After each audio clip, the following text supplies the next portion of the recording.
Bonjour. Ça, c'est... Bonjour.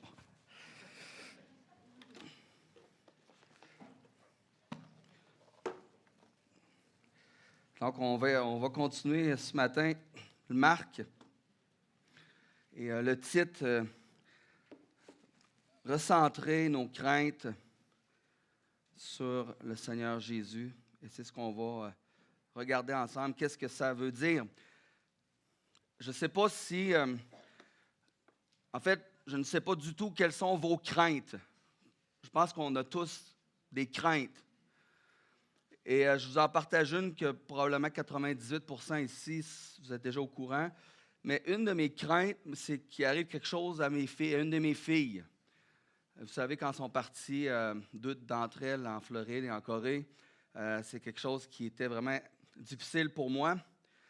Et c'est vraiment... je ne fais pas ça pour être cute.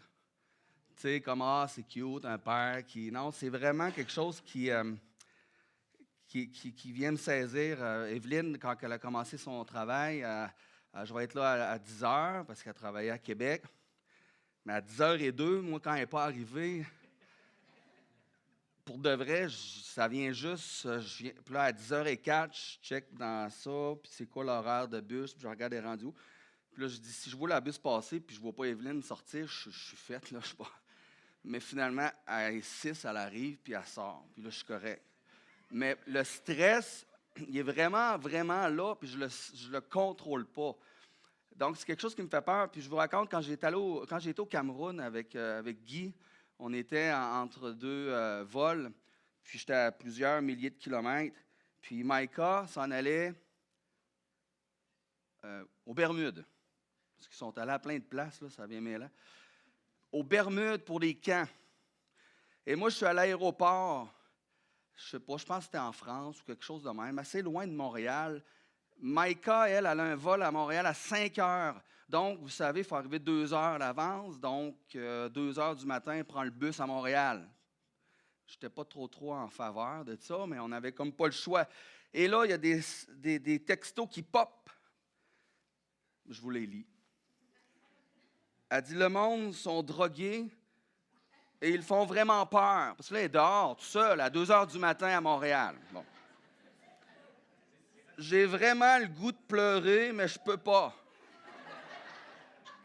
J'ai pas demandé si je pouvais le lire, mais je pense qu'elle va être d'accord, là. Non, mais je veux dire, tu sais, elle était stressée. Je texte dans le vide pour avoir l'air occupé. Là, elle n'a pas de réseau, là. Moi, mais là, je le sais pas, je comprends pas, là. Là, je lis ça, j'ai trop peur. J'ai l'impression d'être en danger. J'haïs vraiment ça, voyager tout seul. J'ai peur que quelqu'un vienne me parler. Je crois qu'il me reste 30 minutes à rester ici encore. Puis là, elle dit, je suis enfin dans le bus. Mais je vous raconte ça parce que, pour de vrai, quand j'ai lu ça, j'étais vraiment stressé, là. J'étais vraiment, vraiment angoissé. Puis cette année, plus que toutes les autres années, j'ai dû apprendre à vraiment recentrer mes craintes sur le Seigneur Jésus. Et puis c'est ce qu'on va regarder ensemble ce matin. Puis j'avais l'image d'un GPS. Vous savez, quand on se rend quelque part, puis des fois, on veut comme aller voir où est-ce qu'on va pour les rues, puis là, on perd le chemin, puis on est tout perdu, puis on ne sait plus notre chemin est où. Bien, on a un petit piton, puis on pèse dessus, puis ça fait pouf, puis ça revient. Mais c'est un peu ça l'idée. On doit craindre le Seigneur plus que tout. Puis dans la vie, on s'éloigne, puis on craint toutes sortes de choses, mais il faut recentrer, ramener ça sur Christ. C'est ça qu'on veut regarder ensemble ce matin. Puis je vous invite à lire avec moi les versets 35 à 38. On va commencer par Marc 4, 35. Donc le premier point, ça va être recentrer nos craintes sur le Seigneur Jésus au milieu de l'épreuve. Verset 35.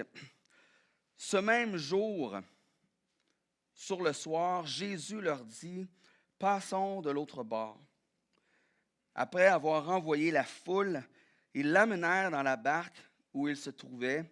Il y avait aussi d'autres barques avec lui. Il s'éleva un grand tourbillon et les flots se jetaient dans la barque au point qu'elle se remplissait déjà. Et lui, il dormait à la poupe sur le coussin. Ils le réveillèrent et lui dirent, « Maître, ne t'inquiètes-tu pas de ce que nous périssons? » Je vais juste prier. Seigneur, on veut juste s'arrêter, regarder ces textes, puis qu'est-ce que tu as à nous dire ce matin? Ben c'est ça. Qu'est-ce que tu as à nous dire? Qu'on puisse chacun être touché par ta parole. Au nom du Seigneur Jésus. Amen. Donc, au milieu de la détresse, le premier point, je veux qu'on regarde, la nature se déchaîne. On remarque au début du récit que c'est Jésus qui propose. Hein, il dit, passons de l'autre bord. Alors, si les disciples sont en danger sur le lac, c'est de la faute à Jésus. Ben, faute, on s'entend, dans le sens que c'est Jésus qui les a mis dans cette situation-là. Parce que Jésus connaît toutes choses. Et ça nous rappelle que c'est Jésus aussi qui permet les épreuves dans nos vies, les situations qui nous amènent à avoir justement des craintes, des incertitudes. Il n'y a aucun des pécheurs qui sont présents qui voit le danger qui s'en vient. Parce qu'ils acceptent d'y aller, puis ça dit qu'il y a d'autres bateaux, donc ils sont tous là. Puis c'est quand même connu à cet endroit-là, à cause des montagnes puis du lac. Donc les montagnes, on a de l'air froid, le lac plus chaud. Donc quand ça se rencontre, ces courants-là, ça va créer des tempêtes subitement, puis c'est connu. Mais Jésus sait très bien qu'est-ce qui s'en vient.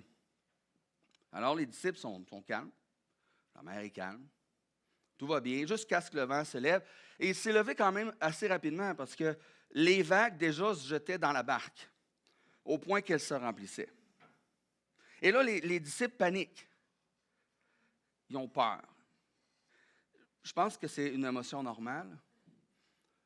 Je veux dire, c'est des pêcheurs expérimentés, puis ils ont peur. Donc, ça devait être quelque chose, une grosse tempête, pas juste quelques houles. Mais Jésus dort calmement sur un coussin à l'arrière du bateau. Ça leur a pas donné d'indice.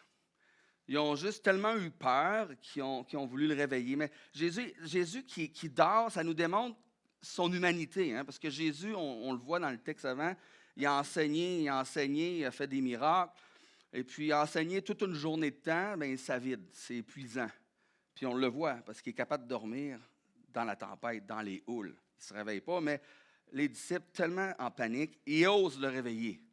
Je ne sais pas s'ils ont fait la courte peur, qui va réveiller le maître, mais quelqu'un l'a réveillé parce qu'ils sont à la recherche d'une intervention divine.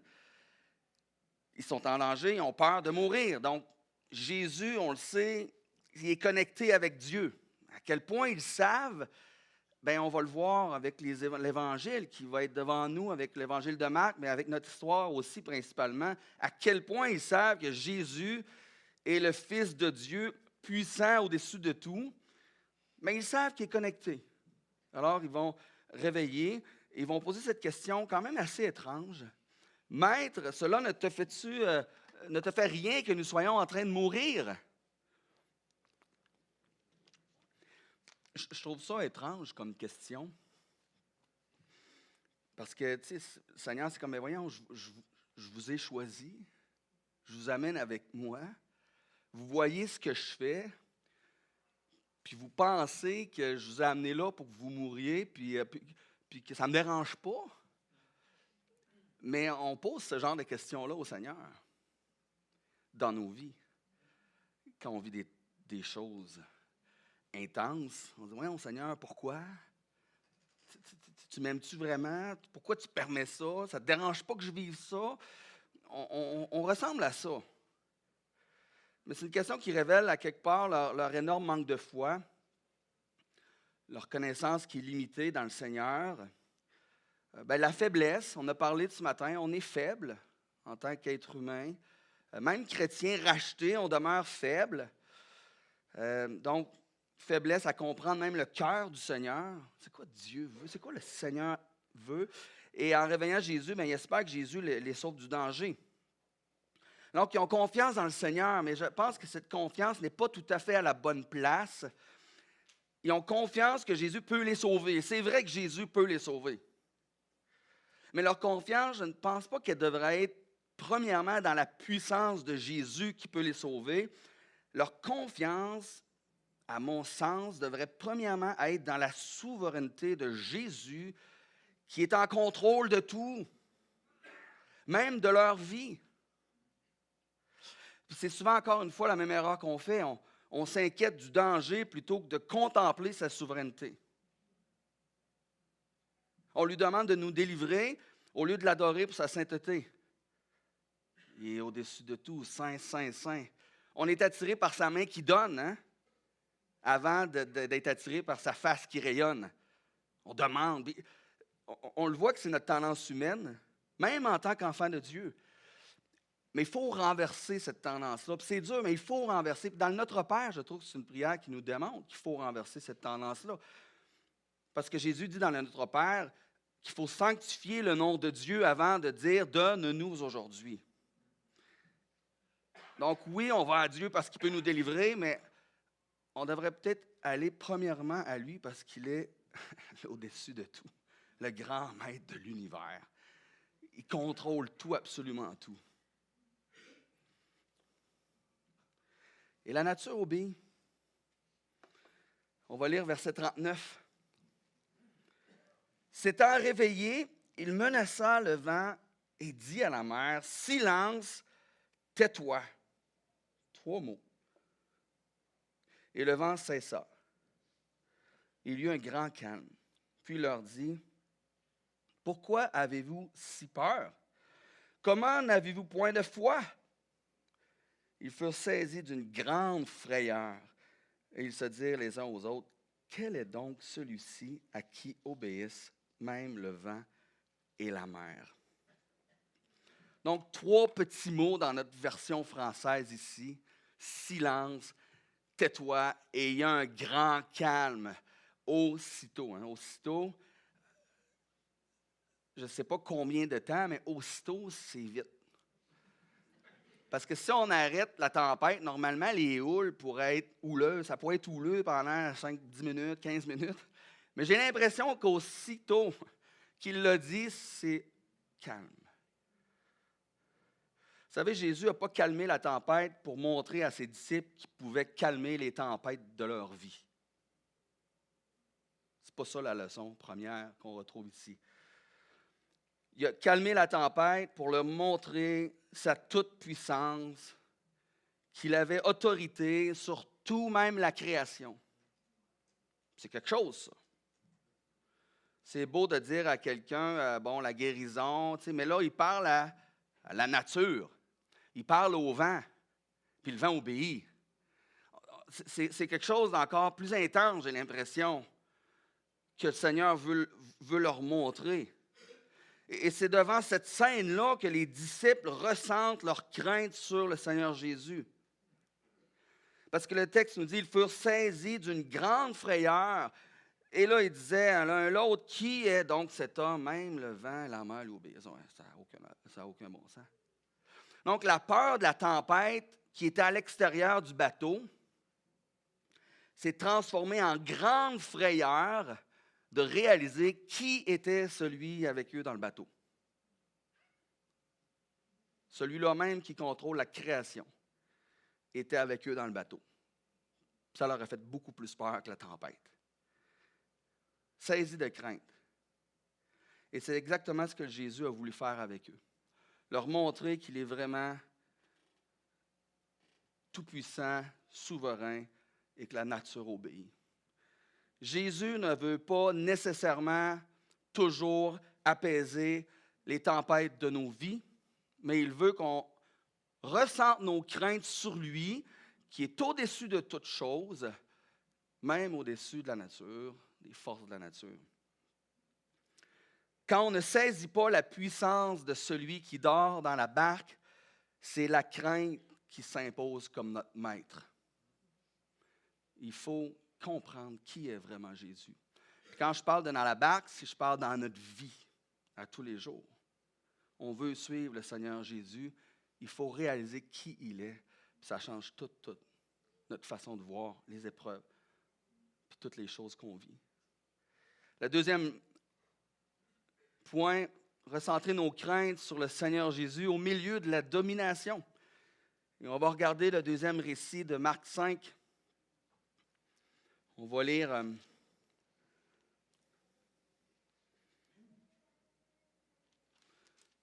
jusqu'au verset 10. Ils arrivèrent de l'autre bord de la mer, dans le pays des Gadaréniens. Aussitôt que Jésus fut hors de la barque, il vint au-devant de lui un homme sortant des sépulcres et possédé d'un esprit impur. Cet homme avait sa demeure dans les sépulcres et personne ne pouvait plus le lier, même avec une chaîne. Car souvent il avait eu les fers aux pieds et avait été lié de chaînes, mais il avait rompu les chaînes, brisé les fers, et personne n'avait la force de le dompter. Il était sans cesse, nuit et jour, dans les sépulcres et sur les montagnes, criant et se meurtrissant avec des pierres. Ayant vu Jésus de loin, il accourut, se prosterna devant lui et s'écria d'une voix forte, « Qu'y a-t-il entre moi et toi, Jésus, Fils du Dieu très haut? Je t'en conjure au nom de Dieu, ne me tourmente pas. » Car Jésus lui disait, « Sors de cet homme, esprit impur. » Et il lui demanda, « Quel est ton nom? » « Légion est mon nom, lui répondit-il, car nous sommes plusieurs. Et il le priait instamment de ne pas les envoyer hors du pays.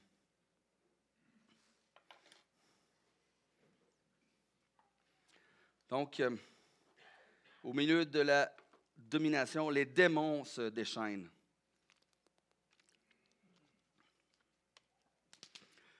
On peut dire, avec ce qu'on a lu, que Jésus et ses disciples sont dans un environnement hostile, impur. Bien, premièrement, il y a cet homme à l'esprit impur. Deuxièmement, ils sont tout près des tombes. Tombe veut dire corps, des corps morts, des gens qui sont décédés, qu'on a enterrés là, donc impurs. Ils sont entourés de personnes qui élèvent des pourceaux, donc des porcs, qui est un animal impur pour les Juifs. Et la région de Gadara, située dans le territoire de la Décapole, on dit que c'est principalement habité par des non-juifs, donc des païens. Mais tout ça n'arrête pas Jésus, parce que son amour est grand pour les perdus, pour les gens qui sont comme cet homme qui est possédé. Jésus avait une rencontre avec cet homme-là. Et toute l'impureté qui aurait peut-être découragé un juif d'aller là, Jésus y va. Et le texte nous dépeint quasiment une scène de film d'horreur. On voit aussi à quel point les forces démoniaques sont puissantes. Bon, les habitants de la région craignaient cet homme-là, certainement. Ils ont essayé de l'enchaîner. J'imagine qu'il était une menace pour eux, parce que sinon on l'aurait laissé tranquille, mais on l'enchaîne parce qu'il devait être menaçant. Et on peut tous se faire une image mentale. Quand on lit ça, dans notre tête, on voit l'image, on voit le film un peu se dérouler. Moi, il y a un cimetière proche de chez moi. Puis, à tous les étés, quand on prend les petites marches, je vais chez ma mère, on passe devant le cimetière. C'est charmant, un cimetière. Non, mais moi, je trouve ça beau, c'est paisible un peu, dans le sens, tu sais. Non, mais je trouve ça beau. Mes grands-parents sont enterrés dans ce cimetière-là, ma tante, quelques de mes tantes sont là. Donc, c'est charmant. Mais si on me disait, hey, il y a un démoniaque qui vit là, puis à chaque fois que tu passes, là, il va courir vers toi, puis je vous garantis, je passe ailleurs. C'est sûr, je ne veux pas croiser du tout cet homme-là. Je passe par un autre chemin. À l'épicerie proche de chez moi, il y a un homme qui a une maladie mentale. Je ne sais pas c'est quoi, mais c'est un homme qui récupère les paniers.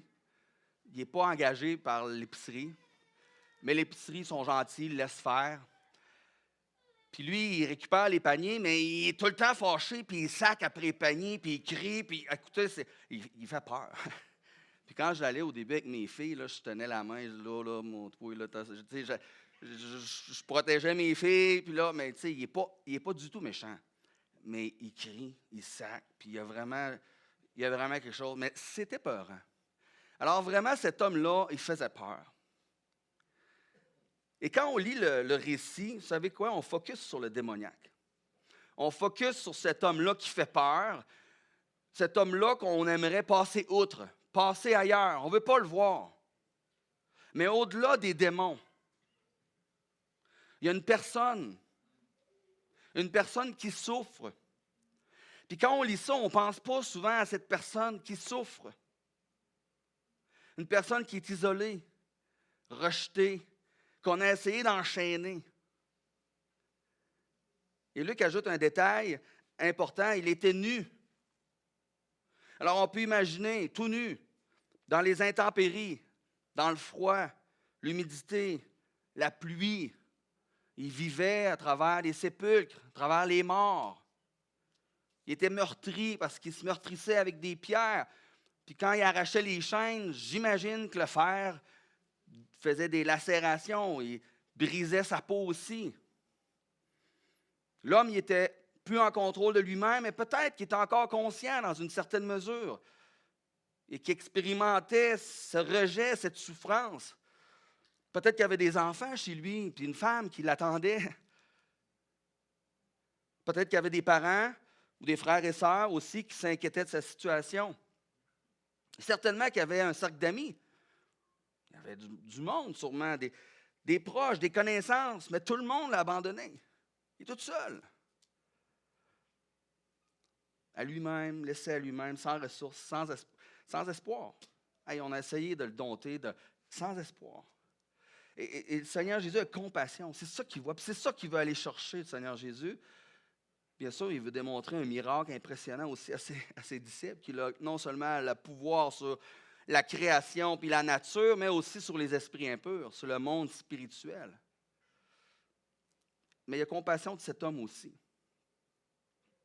Puis je fais un lien aujourd'hui parce que je sais qu'aujourd'hui, il y a plein de gens dans le monde, partout, qui souffrent, qui sont seuls, sans ressources, sans espoir. Et on a ce Seigneur Jésus-là qui a compassion de ces personnes-là.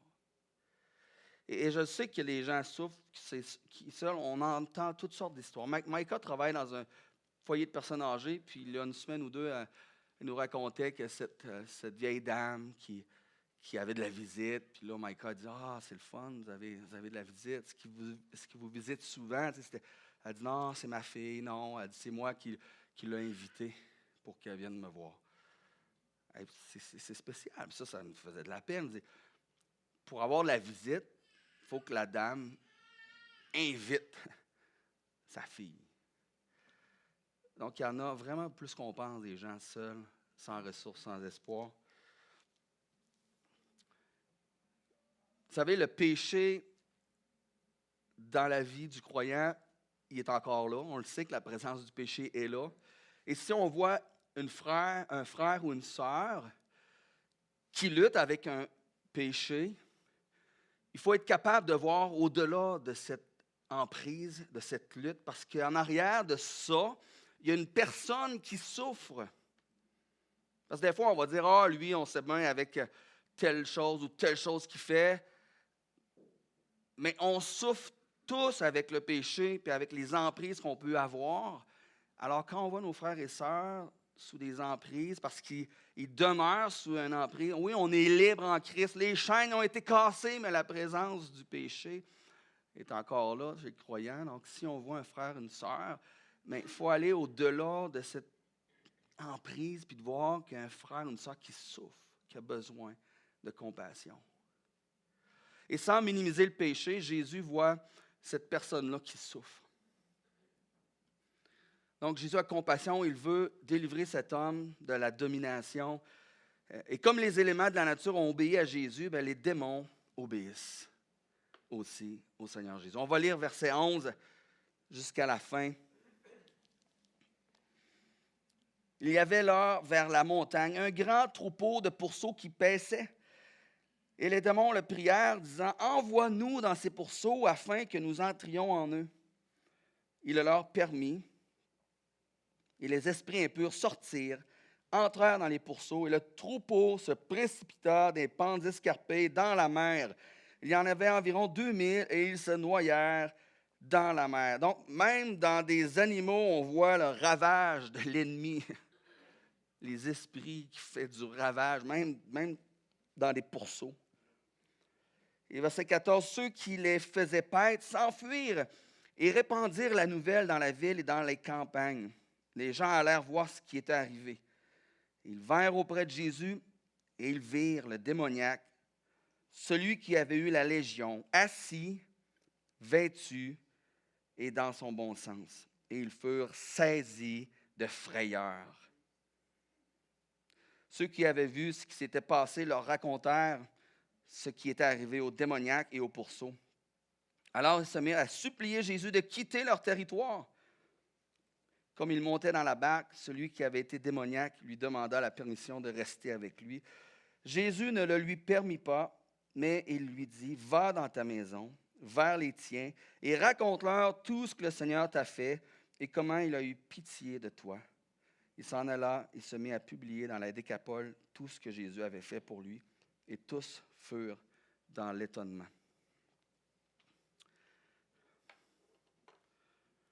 Et c'est intéressant de comparer la réaction des démons et la réaction des disciples. Jésus a dû calmer la tempête pour que les disciples réalisent qui était réellement. Pour que les disciples aient cette crainte-là de Jésus, il a fallu qu'il fasse ce miracle. Avec les démons, Jésus n'a pas besoin de rien faire. Ils savent qui qu'il est. Ils ont vu Jésus de loin, ils l'ont reconnu. Ils ont accouru, sont prosternés devant lui. Et là, ils ont crié d'une voix forte, « Qu'y a-t-il entre moi et toi, Jésus, Fils du Dieu très haut? » Et Matthieu ajoute, « Es-tu venu ici pour nous tourmenter avant le temps? » Ils savent c'est quoi ce qui s'en vient pour eux. Ils savent que c'est le jugement qui s'en vient. Donc, ce n'est pas de la repentance qu'il faut voir ici de la part des démons. C'est de la terreur. Ils ont la chienne devant ce juge, leur juge, terrifiés, parce qu'ils ne veulent pas être jetés dans l'abîme tout de suite. Ils veulent aller ailleurs, terrifiés, et ils demandent au Seigneur de les envoyer dans les pourceaux, et Jésus accepte. Tout ce que les habitants de la ville ont essayé de faire avec des cordes, avec des chaînes, a échoué. Jésus a réussi simplement avec sa parole. Encore une fois. Parce que Jésus est au-dessus de toute chose. Et c'est devant cette scène-là que les habitants de Gadara vont recentrer leur crainte vers l'homme Jésus. Oui, je dis l'homme Jésus parce qu'ils n'ont pas reconnu comme Seigneur. Bon, au verset 15, ils vinrent auprès de Jésus et ils virent le démoniaque, celui qui avait eu la légion, assis, vêtu et dans son bon sens, et ils furent saisis de frayeur. Alors là, toute leur attention est sur Jésus et cet homme-là qui est maintenant dans son bon sens. Vous savez, si on ne connaissait pas la fin de l'histoire, on s'attendrait à ce que les gens se tournent vers Jésus pour le remercier de ce qu'il a fait, du miracle qu'il a fait. Wow, hey, as-tu vu ça? Si les habitants avaient la crainte envers ce démoniaque, ils en ont encore une plus grande devant la puissance qu'ils viennent de voir d'un homme. Parce que pour eux, c'est seulement un homme. Et la crainte qu'ils ont envers Jésus n'a pas produit l'effet escompté. Donc, en ne le reconnaissant pas comme le Fils de Dieu, au lieu de s'humilier devant lui, ils ont peur et ils l'ont chassé. C'est intéressant parce qu'ils ont toléré le démoniaque dans leur cimetière, mais ils ont chassé Jésus de leur terre.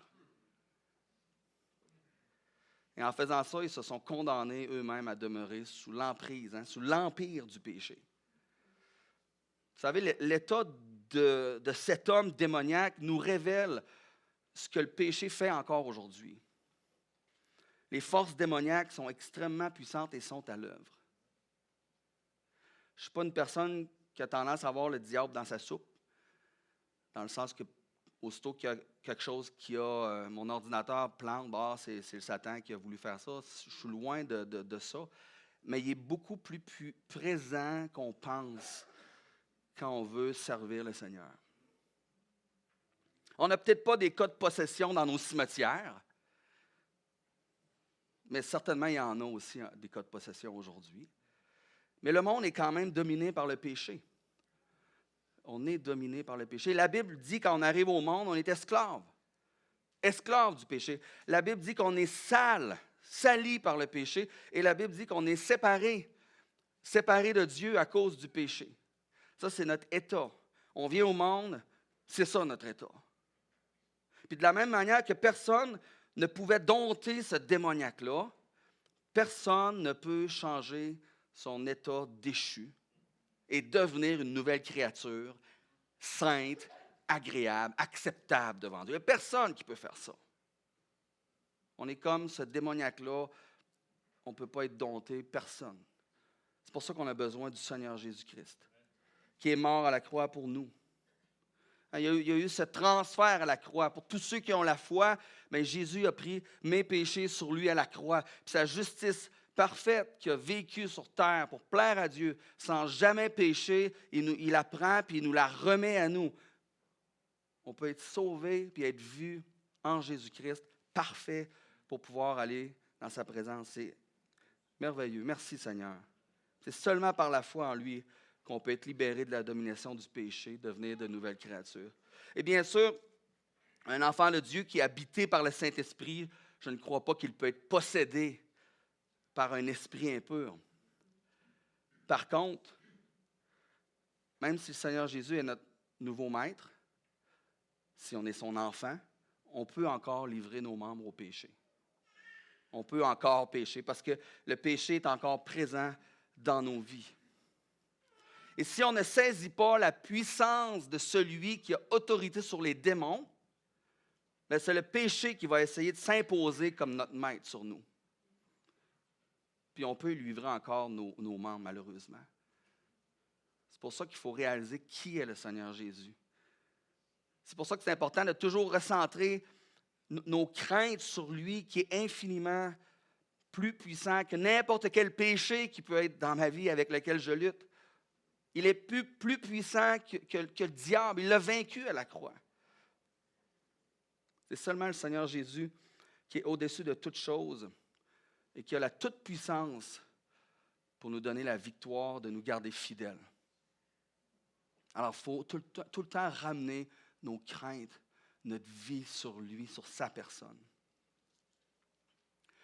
Alors, dans les deux textes que nous avons vus, j'aurais pu dire beaucoup d'autres choses, mais dans les deux textes que nous avons vus, le Seigneur Jésus nous invite à recentrer nos craintes sur lui, parce qu'il est au-dessus de tout.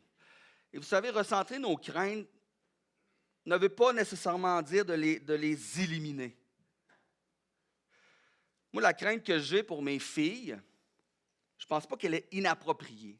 Elle est peut-être exagérée, mais je le ressens comme ça, mais je ne pense pas que c'est inapproprié.